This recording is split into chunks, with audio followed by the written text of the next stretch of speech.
Anguish in Ukraine tonight. The fate of hundreds of civilians sheltering in a bombed theater in the devastated city of Mariupol is still uncertain. Well, there are reports of survivors as rescuers continue combing through the rubble. Well, Russia has denied the attack.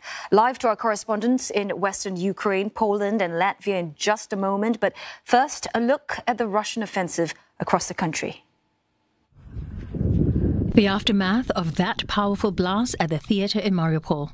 City officials say more than 1,000 people, including women and children, had sought refuge there. They say a bomb shelter at the theater had withstood the attack and they believe there are survivors. Satellite images of the theater before the bombing showed the word children painted on the ground in large Russian letters as a warning and a plea against attack. Moscow's defense ministry denies targeting the theater. It claims the building was blown up by Ukraine's far-right Azov battalion. Civilian casualties are mounting across the country even as negotiations for a ceasefire continue. At least one person has been killed in Kyiv after the remains of a downed missile hit a residential building. Firefighters scrambled to put out the flames. Around 30 people were evacuated. Losses are also mounting in the northern city of Chernihiv. Its governor says more than 50 people have been killed in the past day. At least 10 died in a shelling attack as they queued up for bread.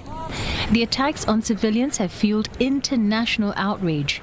US President Joe Biden has called Russian leader Vladimir Putin a war criminal, while Ukrainian President Volodymyr Zelensky vowed to maintain resistance to Russia's advance. Переговори продовжуються. Переговори заради України. Мої пріоритети на переговорах абсолютно зрозумілі. Завершення війни, гарантії безпеки, суверенітет, відновлення територіальної цілісності. Реальні гарантії для нашої країни, реальний захист для нашої країни. Ukraine says Russia is running out of troops and could soon come to terms with its failure to topple the Ukrainian government. Russia says its military operation is going to plan. Giles Gibson joins us live from Riga in Latvia. Giles, the fact that hundreds of civilians survived the theater bombing, good as it is, still does not detract from the fact that there's a growing loss of civilian life in this war.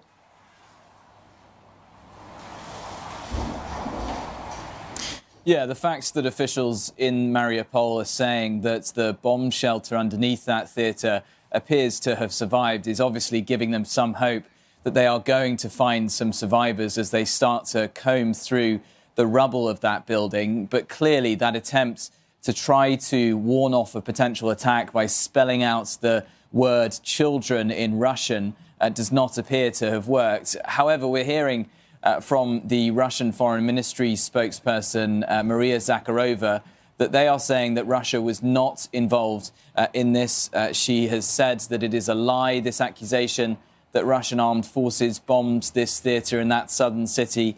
And she said that Russia's armed forces don't bomb cities or towns. That's a claim that we've heard from the Russians time and time again over the last couple of weeks or so. And we're getting a similar response to this other report coming out of the US Embassy in Kyiv. They are accusing Russian armed forces of shooting dead 10 people in a city just to the northeast of the Ukrainian capital who were, according to the US Embassy, just queuing up for bread, just trying to get some basic supplies to get through the next couple of days. The Russian Ministry of Defense are saying that this report is a hoax, and they are saying that they didn't even have any forces in the area whatsoever. Giles, Western countries are also saying that Russian forces are blasting cities, killing civilians, but no longer making progress on the ground. Why is that?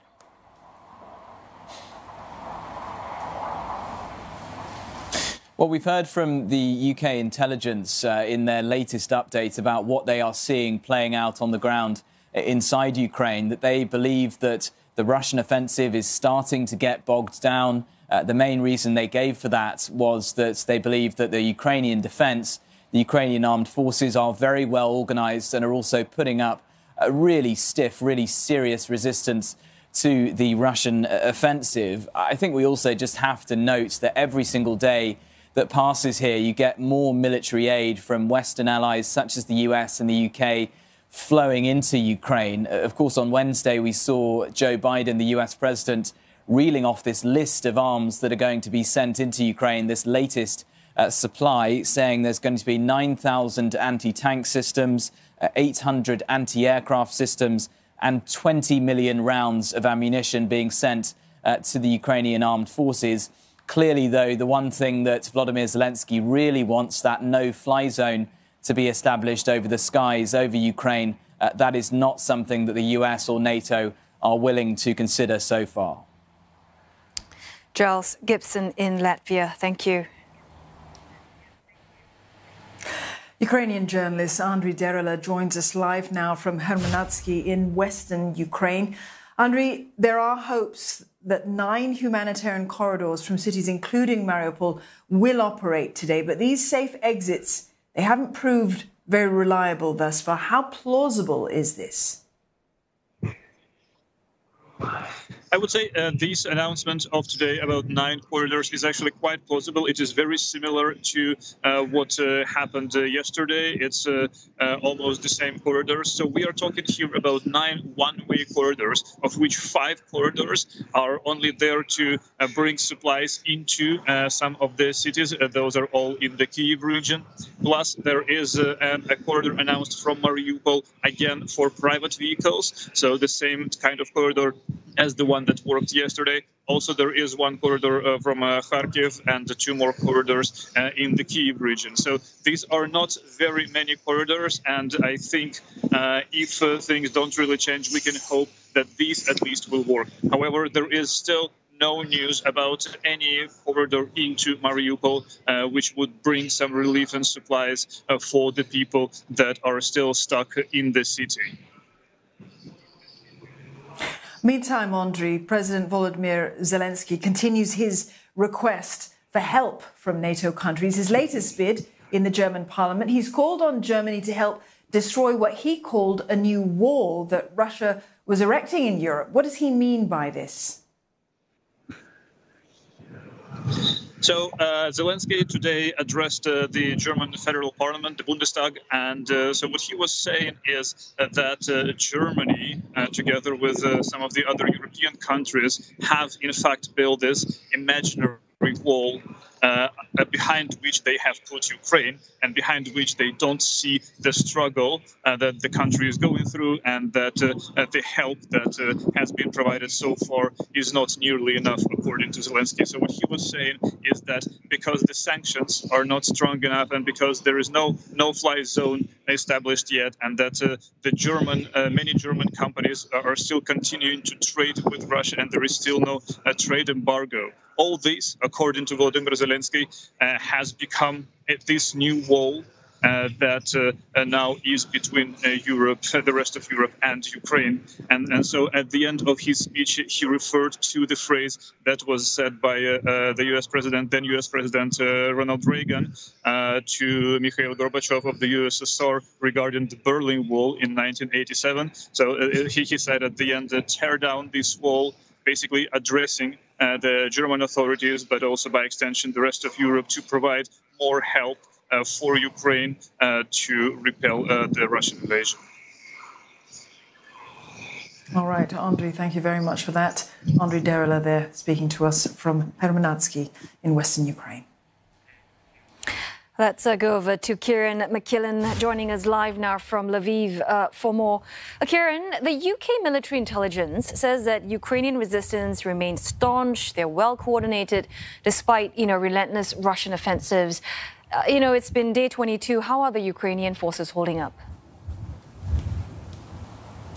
Yeah, that's right. The UK Ministry of Defence, as you say, tweeting out this extraordinary statement this morning saying that the resistance is staunch, it is well coordinated. They go on to say that the vast majority of Ukrainian territory, including all of the major cities, are still in Ukrainian hands. And other news outlets quoting US military and intelligence sources saying that the death toll among Russian forces now could be hovering around the figure of 7,000.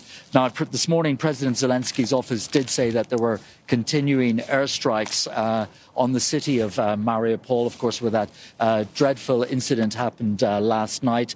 The theatre where 1,000 to 1,500 women and children were sheltering, which was attacked by a Russian airstrike. Zelensky's office saying that there were more airstrikes there today. We've just heard some from our colleagues from the Associated Press in the capital, Kiev, reporting that there are continuing and just a new air raid sirens that have been heard. And there was a briefing a few hours ago by Oleg Arestovich. Now, he's an advisor to the presidency of the Ukraine, and he's also a former military cadet at the Odessa Military Academy. He said that overnight Ukrainian forces had struck command and control centers of the Russian military, attacking some of the main generals and those who are overlooking and overseeing this Russian campaign on the ground inside Ukraine, which has obviously inflicted some damage to the morale of Russian troops. He goes on to say that the Ukrainian air defense forces shot down 10 targets overnight, including 5 aircraft, 2 helicopters, 1 drone and a couple of cruise missiles. And one more point to note on this 22nd day of the Russian invasion and offensive against Ukraine. At 9 a.m. this morning, all broadcast outlets here, radio and television, went silent for a minute to remember those who have been killed so far in this invasion of this sovereign country. Good talking to you. Thanks for those updates. Kieran McKillen there in Lviv, Ukraine.